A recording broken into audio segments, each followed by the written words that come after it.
Are you looking for a way to make your calendar invites stand out on someone's calendar? Want to bring a little fun to your day and to your calendar?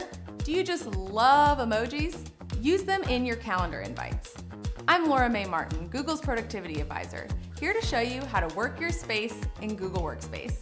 Today, we'll show you how to add emojis to your calendar events. Let's get started.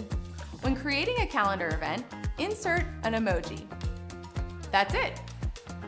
If you add guests, the emoji will show on their calendar as well. So there you have it. Add emojis to your calendar events in one easy step. If you have any specific questions about this tip, leave them in the YouTube comments below. Looking for more tips just like this? Subscribe and click the links below to follow us on social. Hey, yo.